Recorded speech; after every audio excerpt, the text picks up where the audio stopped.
In the early 1960s, NASA's most powerful rocket engine exploded into a million pieces in less than 4 milliseconds. While standard engineers panicked and tried to wrap the F-1 engine in thick, heavy steel armor to hold the blasts inside, Wernher von Braun walked straight up to the drawing board and stopped them. Von Braun realized that wrapping the engine in thick steel was like putting a heavier lid on a ticking grenade. You didn't solve the explosion. You just made the shrapnel bigger when it finally blew up.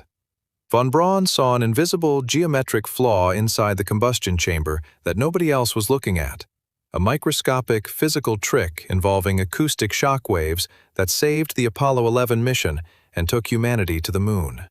To understand what von Braun saw when everyone else was failing, you have to look inside the engine at the exact millisecond it ignites. The F-1 engine was a giant metal monster built to burn 3 tons of explosive liquid kerosene and liquid oxygen every single second. When you ignite that much liquid fuel in a sealed space, it creates millions of pounds of force. If the fuel burns smoothly, you get a clean, constant pillar of power pushing the rocket into space. But inside a giant rocket engine, fuel almost never burns smoothly on its own. Imagine spraying a high-pressure hose into a burning furnace. If one microscopic drop of kerosene ignites a fraction of a millisecond faster than the drop right next to it, it creates a tiny pressure wave. Inside a normal, small rocket engine, that tiny wave hits the wall and fades away uselessly. But the F-1 engine wasn't normal. Its combustion chamber was over 4 feet wide, a massive, hollow metal room. In a room that big, when a microscopic pressure wave bounced off the round steel wall, it didn't fade away. It hit another wave of burning fuel, absorbed its heat energy, and started spinning around the inside of the engine like a bullet. This nightmare physics phenomenon was called combustion instability. Think of a supersonic hurricane trapped inside a sealed tin can. As the shock waves spun around the circular chamber, it rotated at thousands of cycles per second. The sound waves became so compressed that they turned into physical acoustic sledgehammers. The wave ripped through the engine like a blade of plasma. It sheared off heavy steel components, melted solid copper walls, and detonated the entire rocket before a human sitting in the control room could even register the sound. This was the crisis threatening to destroy the entire space program. Traditional propulsion experts tried to solve the problem with raw strength. They wanted to build thicker engine walls, dial back the fuel flow, or build dozens of smaller, weaker rockets and strap them all together under the Saturn V. Von Braun knew those ideas were fatal traps. Strapping 30 small engines together meant adding thousands of extra pipes, valves, and wires, creating 30 times more points of failure. Von Braun insisted they had to use the giant F-1 engine. But to make it work, he had to stop fighting the fire with metal and start controlling the physics of the sound wave itself. Von Braun walked over to the factory floor and stared down at the engine's fuel injector plate, a massive, flat metal disc sitting at the very top of the combustion chamber. This injector plate was drilled with thousands of tiny holes designed to spray liquid kerosene and liquid oxygen into the fire like a giant showerhead. Von Braun stared at that flat metal showerhead and realized the exact fatal flaw everyone else had missed. The fuel plate was completely flat and perfectly round. Because it was a smooth, open, circular surface, it acted like an unobstructed high-speed racetrack for acoustic shock waves. When a small pressure wave formed, there was zero physical barrier stopping it from spinning in a circle, picking up speed, absorbing fuel energy, and turning into a destructive tornado of fire. The engine's own smooth, perfect geometry was creating the hurricane that destroyed it. Von Braun grabbed his drafting pencil and drew a radical new geometric pattern directly across the face of the fuel plate blueprint. Instead of leaving the showerhead completely flat, he ordered his engineers to weld a series of heavy, raised copper walls directly onto the face of the plate. These raised metal dividers were called baffles. The baffles stood up from the plate like a rigid metal grid, breaking the smooth, circular showerhead into small, isolated compartments. Imagine taking a smooth, round ice skating rink where a hockey puck can slide around in circles forever and dropping concrete walls right through the middle to break the ice into tiny rooms. Now, when liquid fuel ignited and a microscopic shock wave tried to spin around the chamber, it didn't gain speed or energy. It slammed straight into a solid copper baffle wall and lost its kinetic force instantly. Von Braun had turned a smooth racetrack for shock waves into a maze of dead-end alleys.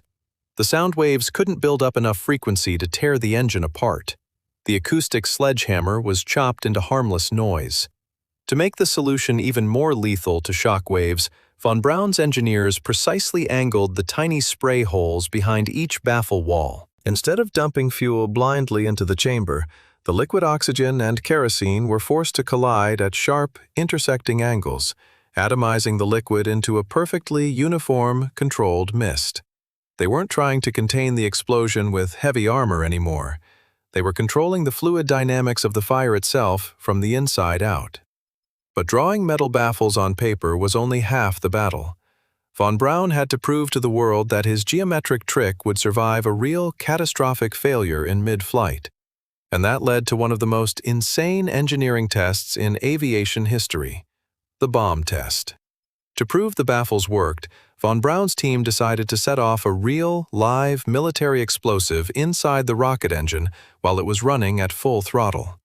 They mounted a giant F-1 engine to a steel test stand in the desert. They attached a small explosive charge directly inside the combustion chamber, right next to the fuel injectors. Engineers sat in armored bunkers hundreds of yards away, holding their breath. The F-1 engine ignited. Millions of pounds of thrust roared out of the nozzle, shaking the desert ground for miles around. Thousands of gallons of fuel poured through the injector plate every second. Then, an engineer pressed a button, and the bomb detonated inside the roaring engine. Pressure gauges on the control screens spiked violently into the red danger zone. A massive blast of acoustic energy slammed outward against the walls of the combustion chamber. In the old engine design, this blast would have instantly triggered combustion instability, exploding the rocket in less than 4 milliseconds. But this time, as the shock wave expanded, it hit von Braun's copper baffles. The sound wave was sliced into harmless pieces. The shock energy scattered uselessly into the small copper compartments. In less than 1/10 of a second, faster than a human eye can blink, the pressure inside the engine smoothed completely out. The F-1 engine absorbed a live grenade blast directly in its throat, ignored the shock wave, and kept roaring like a steady, indestructible pillar of fire. The test room erupted in cheers. The impossible engine had finally been tamed. On July 16, 1969, 3 astronauts sat at the top of the 300-foot Saturn V rocket at Cape Kennedy, waiting for launch. Underneath their seats sat 5 fully stabilized F-1 rocket engines, loaded with over 6 million pounds of explosive liquid fuel. When the countdown hit 0, the engines ignited. 7.5 million pounds of thrust smashed into the concrete launch pad, sending shock waves through the ground that registered on earthquake sensors miles away. Inside the 5 combustion chambers, millions of pressure waves tried to form, trying to build into destructive tornadoes of fire. But every single wave slammed directly into Wernher von Braun's copper baffles, dying in a fraction of a millisecond.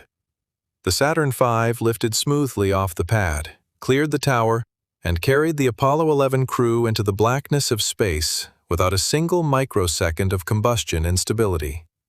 Standard engineers tried to conquer the raw, violent power of a rocket explosion using brute force, thicker armor, and heavier metal. Wernher von Braun saw that the secret to reaching the moon wasn't fighting the fire with metal.